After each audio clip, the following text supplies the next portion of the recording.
S, ಮತ್ತೆ ಬಂದರು ಐಶು ಮತ್ತು ಮಾದೇಶ ನಮ್ಮ ಸುವರ್ಣ ಸ್ಟುಡಿಯೋದಲ್ಲಿ.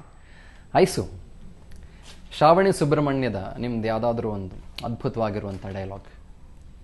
ಐ ಥಿಂಕ್ ಈಗ ಜನ ಇಷ್ಟಪಟ್ಟಿರೋದು ಅದೇ, ನಾನು ಮಂಡ್ಯದ ಹುಡುಗಿ, ತಲೆ ಕೆಟ್ಟರೆ ಅಷ್ಟೇ ಮಗನೆ ಅಂತ ಹೇಳ್ತೀನಿ.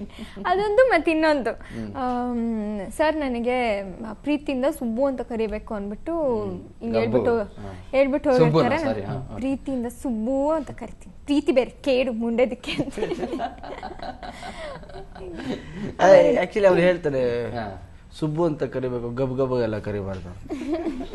ಟ್ರೈಲರ್ ಅಲ್ಲಿ ನೋಡಿದ್ರಲ್ಲ, ನೋಡು ಅವ್ರು ಕೇಳಿದ್ರೆ ಅವ್ರ ಮುಂದೆ ಎಲ್ಲ ಪ್ರೀತಿಯಿಂದ ಸುಬ್ಬು ಅಂತ ಕರಿಬೇಕು, ಗಬ್ ಗಬ್ ಕರೆದ್ರೆ ಮಕ್ಕದ ಮೇಲೆ ಬಿಟ್ಬಿಡ್ತೀನಿ. ಸೊ ಏನೇ ಹೇಳ್ಬೇಕಾದ್ರೆ ಅದನ್ನ ಹೇಳ್ತಾ ಇರ್ತಾನೆ. ಏಯ್ ಗೂಸ್ಲೋ ಮಕ್ಕದ ಮೇಲೆ ಹೊಡಿತೀನಿ ನೋಡು, ಆತರ. So is very strict kind of ಹುಡುಗ. ಅಂಡ್ ಎಲ್ಲೋ ಒಂದ್ ಕಡೆ ಚೆಲುವಿನ ಚಿತ್ತಾರ ಸಿನಿಮಾದ ಗ್ಲಿಂಪ್ಸಸ್ ಏನಿದೆ, ಆ ಒಂದು ಎಮೋಷನ್ಸ್ ಇಲ್ಲೂ ಕೂಡ ಈ ಸಿನಿಮಾದಲ್ಲಿ ಕೂಡ ಕ್ಯಾರಿ ಔಟ್ ಆಗಿದೆ. ಎಸ್ಪೆಷಲಿ ಡೈಲಾಗ್ಸ್ ಎಲ್ಲ ಆಗಿರ್ಬೋದು. ಈಗ ನೋಡಿ, ಚೆಲುವಿನ ಚಿತ್ತಾರ ಅಂತ ಹೇಳಿದ ತಕ್ಷಣ ಐಶು, ಮಾದೇಶ ಜನ ಅದನ್ನ ಎಕ್ಸ್ಪೆಕ್ಟ್ ಮಾಡೇ ಮಾಡ್ತಾರೆ. ಸೊ ಅವ್ರು ಫುಲ್ಫಿಲ್ ಮಾಡಲೇಬೇಕಾಗುತ್ತೆ. ಸೊ ಒಂದು ಸೀನಲ್ಲಿ ಮಾತ್ರ ಒಂದು ಗ್ಲಿಮ್ಸ್ ಬಂದು ಹೋಗುತ್ತೆ. ಯಾವ ತರ ಅಂದ್ರೆ ವೇರ್ ಶ್ರಾವಣಿ ಸುಬ್ರಹ್ಮಣ್ಯಂಗೆ ಯಾವ ತರ ಐ ಲವ್ ಯು ಹೇಳಿ ಅಂತ ಪ್ರಾಕ್ಟೀಸ್ ಮಾಡ್ತಿರ್ತಾಳೆ. ಆ ಟೈಮಲ್ಲಿ ಯಾವ ತರ ಹೇಳಿ ಅಂದ್ರೆ, ಹಾಫ್ ಸ್ಕ್ರೀನ್ ಅಲ್ಲಿ ಇರಲಾರೆ ಚೆಲುವೆ ಆ ಸಾಂಗ್ ಬರ್ತಾ ಇರೋದು, ಹಾಫ್ ಸ್ಕ್ರೀನ್ ಅದೇ ಕ್ಲಿಪ್ಪಿಂಗ್ಸ್ ಬರ್ತಾ ಇರೋದು. ಬಂದಿದ ತಕ್ಷಣ ಅಯ್ಯೋ ನಾನು ಹಿಂಗ ಹಾಡಿದ್ರೆ ಸುಬ್ಬು ಮಾದೇಶ್ ಅಂತರ ಹುಚ್ಚಾಗ್ಬಿಡ್ತಾನೆ. ಸೊ ಗ್ಲಿಮ್ಸ್ ಚಿಕ್ಕ ಚಿಕ್ಕದಾಗಿ ಕೌಂಟರ್ ಮಾಡಿ. ನಿಮಗೆ ಯಾವ್ದು ತುಂಬಾ ಇಷ್ಟ ಆಗಿರುವಂತ ಹಾಡು ಈ ಶ್ರಾವಣಿ ಸುಬ್ರಹ್ಮಣ್ಯದಲ್ಲಿ? ನಿನ್ನ ನೋಡೋ ಕಣ್ಣುಗಳು ಎಷ್ಟು ಪುಣ್ಯ ಮಾಡಿದೆಯೋ, ನೀನೇ ಬಂದು ನಿಂತಿರಲು ಯಾಕೆ ಬೇರೆ ಕನಸುಗಳು, ಯಾಕೆ ಬೇರೆ ಕನಸುಗಳು, ನೀನು ನನ್ನೋಳು ತಾನೇ ಹೇಳು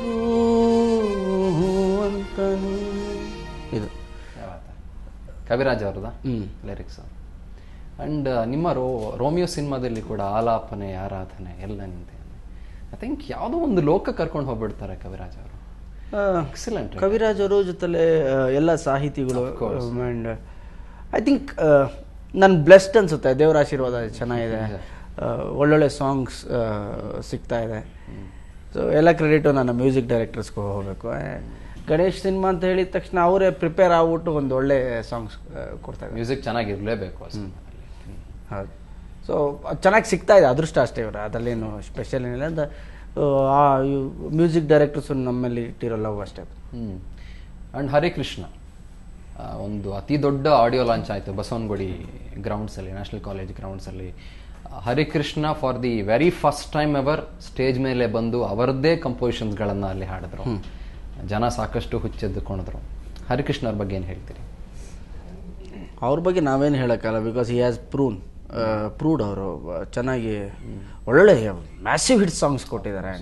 ನನ್ನ ಸಿನಿಮಾದೇ ಎಷ್ಟೋ ಮ್ಯಾಸಿವ್ ಹಿಟ್ ಸಾಂಗ್ಸ್ ಕೊಟ್ಟಿದ್ದಾರೆ. ಸೊ ಕಂಟಿನ್ಯೂಸ್ ಹಿಟ್ಸ್ ಕೊಡ್ತಾನೆ ಬರ್ತಾ ಇದ್ದಾರೆ. ಅವ್ರಿಗೆ ಮ್ಯೂಸಿಕಲಿ ಎಲ್ಲ ಗೊತ್ತು.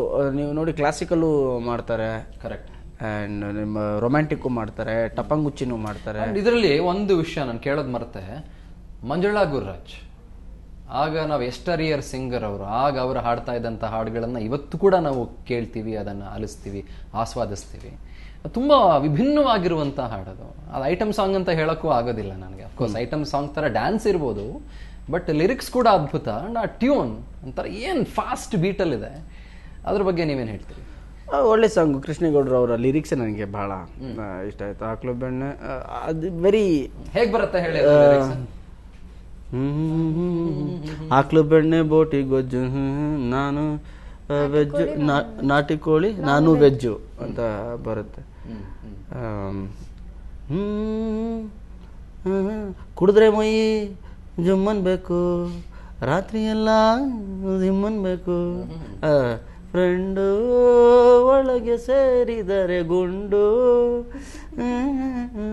ಅದೆಲ್ಲ ಬಾಳಿ ಮಜಾ ಕೊಡುವಂಥ ಲಿರಿಕ್ಸ್ ಕೃಷ್ಣೇಗೌಡರು. Okay. ಅದನ್ನ ಕರೆಕ್ಟಾಗಿ ಹರಿಕೃಷ್ಣ ಅವರು ಕರೆಕ್ಟಾಗಿ ಸೇರಿಸಿದ್ದಾರೆ ಎಲ್ಲ.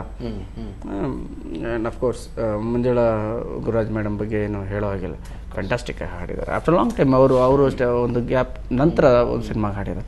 ನಿಮ್ಮ ಚಿತ್ರದ ಶ್ರಾವಣಿ ಸುಬ್ರಹ್ಮಣ್ಯ ಸಿನಿಮಾದ ಹಾಡನ್ನ ಅಫ್ಕೋರ್ಸ್ ಈಗ ಕೇಳ್ಕೊಂಬರೋಣ. ಶ್ರಾವಣಿ ಸುಬ್ರಹ್ಮಣ್ಯ ಸಿನಿಮಾದ ಒಂದು ಬ್ಯೂಟಿಫುಲ್ ಟ್ರ್ಯಾಕ್ ನಿಮಗೋಸ್ಕರ. ಕಣ್ಣಲ್ಲೇ ಕಣ್ಣಿಟ್ಟು ಏನೋ ಹೇಳಿಕೊಂಡ್ರು, ಸಾಕಷ್ಟು ವಿಚಾರಗಳನ್ನ ಹೇಳ್ಕೊಂಡಿದ್ರಿ. ಆ್ಯಂಡ್ ಇನ್ನೇನು ಸಿನಿಮಾ ರಿಲೀಸ್ ಆಗ್ತಾ ಇದೆ. And as one of your fans, actually ನಾನು ನಿಮ್ಮ ಸಿನಿಮಾಗಳನ್ನು ಸುಮಾರು ಫಾಲೋ ಮಾಡ್ತಾ ಬರ್ತಾ ಇದ್ದೀನಿ. ಆಟೋ ರಾಜ ಆಗಿರ್ಬೋದು, ಆ್ಯಂಡ್ ಮೊನ್ನೆ ಬಂದಂಥ ಸಕ್ಕರೆ ಆಗಿರ್ಬೋದು, ರೋಮಿಯೋ ಆಗಿರ್ಬೋದು. And we last spoke about Romeo ಅಂತ ಅನ್ಕೊಳ್ತೀನಿ, ಸುಮಾರು ವರ್ಷಗಳ ಹಿಂದಿನ ಮಾತು, 2012 ಹಿಂದಿನ ಮಾತು. ಅಭಿಮಾನಿಗಳು ಯಾವ ರೀತಿ ನಿರೀಕ್ಷೆ ಇಟ್ಕೊಂಡಿದ್ದಾರೆ? ನಿಮ್ಮನ್ನ ಯಾರಾದರೂ ಕೇಳ್ತಾರಾ ಅಥವಾ ಆಚೆ ಕಡೆ ಹೋದಾಗ we are expecting this most Ganesh ಅಂತ? ಈಗ ನೀವು ಹೇಳಿದ್ರೆ ಆಸ್ ಎ ಫ್ಯಾನ್ ನಾನು ಕೂಡ ವೆಯ್ಟ್ ಮಾಡ್ತೀನಿ. ಸೊ ನನಗೇನನ್ಸುತ್ತೆ ಅಂದರೆ ಅವರೊಂದು ಪ್ಯೂರ್ ಲವ್ ಸ್ಟೋರಿಗೋಸ್ಕರ ವೆಯ್ಟ್ ಮಾಡ್ತಿದ್ದಾರೆ, if I am not wrong. ಒಂದು ಎಮೋಷ್ನಲ್ ಲವ್ ಸ್ಟೋರಿಗೋಸ್ಕರ ವೆಯ್ಟ್ ಮಾಡ್ತಿದ್ದಾರೆ. ಆಸ್ ಎ ಆಡಿಯನ್, ಶ್ರಾವಣಿ ಸುಬ್ರಹ್ಮಣ್ಯಿಂದ ಏನು ಎಕ್ಸ್ಪೆಕ್ಟ್ ಮಾಡ್ತಿದ್ದೀರಾ ನೀವು? I expect a good story from you. Neat cute love story. Absolutely it is there. ನಿಮ್ಗೇನು ಅನ್ಸುತ್ತೆ? ಜನ ಇಷ್ಟಪಡ್ತಾರೆ ಅನ್ಸುತ್ತಾ ಸಿನಿಮಾ? ಖಂಡಿತ ಇಷ್ಟಪಡ್ತಾರೆ. ಏನು ಇಷ್ಟಪಡ್ತಾರೆ? ಯಾವ ಪರ್ಟಿಕ್ಯುಲರ್ ಎಲಿಮೆಂಟ್ ಅನ್ನ ಜನ ಜಾಸ್ತಿ ಇಷ್ಟಪಡ್ತಾರೆ? ಐ ಥಿಂಕ್ ಕಾಮಿಡಿನ ತುಂಬ ಇಷ್ಟಪಡ್ತಾರೆ. ಯಾಕೆಂದರೆ ಇದುವರೆಗೂ ಇಟ್ ಮೇ ಬಿ ನಾವು ಗಣೇಶರಾಗಿರ್ಬೋದು, ನಾನಾಗಿರ್ಬೋದು, ಕುತ್ಕೊಂಡಾಗ ನಮಗೆ ಏನೋ ಒಂದು ಇಂಟ್ರೆಸ್ಟಿಂಗ್ ಅನ್ಸಿದೆ ಕಾಮಿಡಿ ಮೇಲೆ. ಕಾಮಿಡಿ ತುಂಬಾ ಇಷ್ಟಪಡ್ತಾರೆ ಅನ್ಕೊಳ್ತೀನಿ. ನಿಮ್ಮಿಬ್ಬರ ಡೈಲಾಗ್ಗಳಲ್ಲಿ ಕೂಡ ಹೌದು ಹೌದು ಹೌದು. ಗಣೇಶ್ ಈಗ ಅನಂತ್ನಾಗ್ ಈ ಸಿನಿಮಾದಲ್ಲಿ ಕೂಡ ಇರ್ತಾರೆ, ಸಕ್ಕರೆ ಸಿನಿಮಾದಲ್ಲಿ ಕೂಡ ಅನಂತ್ನಾಗಿದ್ರು, ಮುಂಗಾರು ಮಳೆಯಲ್ಲಿ ಅನಂತ್ನಾಗಿದ್ರು. ನೀವು ಮತ್ತು ಅನಂತ್ನಾಗ್ ಅವರ ಕಾಂಬಿನೇಷನ್ ಅದ್ಭುತವಾಗಿರುವಂಥ ಕಾಂಬಿನೇಷನ್, ಜೊತೆಗೆ ಹಿಟ್ ಕಾಂಬಿನೇಷನ್ ಕೂಡ ಹೌದು. ಈ ಸಿನಿಮಾದಲ್ಲಿ ಕೂಡ ಅನಂತ್ನಾಗಿದ್ದಾರೆ.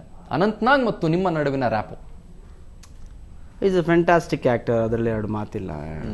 ಅವ್ರ ಜೊತೆ ಆ್ಯಕ್ಟ್ ಮಾಡೋದೇ ಒಂದು ಖುಷಿ ತಂದುಕೊಡುತ್ತೆ, ಕಲಿಯೋದು ತುಂಬ ಇರುತ್ತೆ ನನಗಂತೂ. ಆ್ಯಂಡ್ ಈ ಸಿನಿಮಾಲಿ ಒಂದಷ್ಟು ಫನ್ನಿಯೆಸ್ಟ್ ಸೀನ್ಸ್ಗಳಿದ್ದಾವೆ. ನಾವು ಮಾತಾಡೋದು ಒಂದಿರುತ್ತೆ, ಆಡಿಯನ್ಸ್ಗೆ ತಲುಪೋ ಮೆಸೇಜ್ ಒಂದಿರುತ್ತೆ. ಅಂದರೆ ನಾನು ಅನಂತ್ನಾಗ್ ಸರ್ ಏನೋ ಮಾತಾಡ್ತೀವಿ, ಅದು ಅಮೂಲ್ಯ ಅವ್ರಿಗೆ ಬೇರೆ ಥರ ಅನಿಸುತ್ತೆ. ನಾನು ಅಮೂಲ್ಯ ಅವ್ರು ಏನೋ ಮಾತಾಡ್ತೀವಿ, ಅದು ಅನಂತ್ನಾಗ್ ಸರ್ಗೆ ಬೇರೆ ಅನಿಸುತ್ತೆ. ಸೊ ಕನ್ಫ್ಯೂಷನ್ನು ತುಂಬಾ ಫನ್ ಕ್ರಿಯೇಟ್ ಮಾಡ್ತಾ ಹೋಗುತ್ತೆ ಆಡಿಯನ್ಸ್ಗೆ. ಆ ಥರ ಒಂದಷ್ಟು ಸೀನ್ಸ್ಗಳಿದ್ದಾವೆ. ಅವರು ಜೇಮ್ಸ್ ಬಾಂಡ್ ಥರ ನಮ್ಮನ್ನು ಹುಡ್ಕೊಂಡು ಬರೋದು, ಏನು ಮಾಡ್ತವ್ರೆ ಇವರು, ರಿಯಲ್ ಪೇರಾ ಏನು ಅಂತ ಹುಡ್ಕೊಂಬರೋ ಸೀನ್ ಎಲ್ಲ ವೆರಿ ಹಿಲೇರಿಯಸ್ ಸೀನ್ಸು. ಅವ್ರ ಮನೆಯಲ್ಲೇ ಬಾಡಿಗೆಗೆ ಇರ್ತೀವಿ. ಸೊ ಅವ್ರೇನೋ ಇವ್ರು ನಿಜವಾಗ್ಲೂ ಪೇರ ಅಂತ ಹುಡ್ಕೊಂಬರ್ತಾ ಇಮಿಡಿಯೇಟ್ ನಾವು ಮನೆಗೆ ಬಂದ್ಬಿಡ್ತೀವಿ, ಅವ್ರ ಮಂಚದ ಕೆಳಗೆ ಹೋಗ್ಬಿಡ್ತಾರೆ. ಸೊ ಆ ಥರ ಎಲ್ಲ ಒಂದಷ್ಟು ಸ್ಲ್ಯಾಪ್ಸ್ಟಿಕ್ ಕಾಮಿಡಿ ಅಂತ ಏನು ಹೇಳ್ತೀವಿ, ಅದ್ರ ಜೊತೆ ಡೈಲಾಗ್ ಓರಿಯೆಂಟೆಡ್ ಕಾಮಿಡಿನೂ ತುಂಬಾ ಫನ್ ಕ್ರಿಯೇಟ್ ಮಾಡ್ತಾ ಹೋಗುತ್ತೆ ಇಡೀ ಸಿನಿಮಾಲಿ. ಓಕೆ ಮತ್ತೆ ಮಾತಾಡ್ತೀನಿ. ಈಗ ಒಂದು ಪುಟ್ಟ ಬ್ರೇಕ್ ಆದ್ಮೇಲೆ ಮತ್ತೆ ಚರ್ಚೆ ಮುಂದುವರಿಯುತ್ತೆ. ಏನು ಮಾಡೋಕ್ಕಾಗುತ್ತೆ, ಹೀರೋಯಿನ್ಗೆ ಇನ್ನೊಂದು ಹಾಫ್ ಆನ್ ಅವರ್ ಬೇಕು. ಹಾಫ್ ಆನ್ ಅವರ್ 45 ಮಿನಿಟ್ಸ್ ಅಮ್ಮ ಅಂತ. ಇಲ್ಲ ಸರ್ 1 ಅವರ್ ಬೇಕು ಅಂತಂದೆ ನಾನು. ಅವಾಗ ಒಂದು ಕ್ವಶನ್ ಕೇಳಿದ್ರು ನನಗೆ, ಅದು ನಾನು ಸರ್ ಅದು ಹುಡುಗರು ಶೇವಿಂಗ್ ಮಾಡೋ ಫೋಮ್ ಹಾಕ್ಬಿಟ್ಟಿದ್ರ, ನಂಗೆ ದಾಡಿ ಬಂದ್ಬಿಟ್ಟೆ ಸರ್.